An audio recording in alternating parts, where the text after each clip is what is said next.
I frankly liked Mr. Modi before I met Mr. Modi. I actually first met him when I was ambassador in China. Exceptional in his working habits, in his commitment, in his desire. I mean, that fire in the belly to change the country was very visible.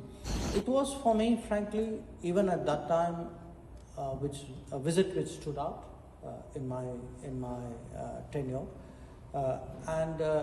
Obviously, the next time I actually met him was when he had become Prime Minister, and by that time I was here as ambassador. So I obviously followed the campaign, etc., with interest. So for me, it's not like we had some huge prior personal connect. I mean, it's someone I have known really for about 10 years, but who, as I said, is very really exceptional in his working habits, in his commitment, in his desire. I mean, that fire in the belly to change the country was very visible.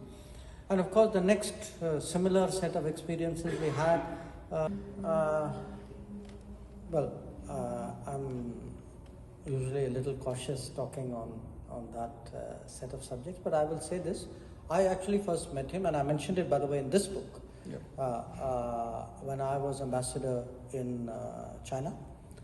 And he came, he was Chief Minister of Gujarat. He had come on a visit. He had come with an investment business team as well.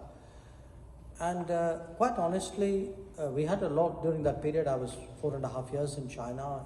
We had a lot of people who came, a lot of chief ministers who came. And no question, he stood out. He stood out.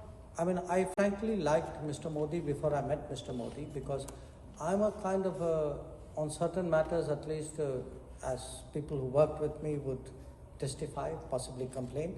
I'm a micromanager. I like to go into details. I do my diligence, So I can be quite a pain when in my professional life.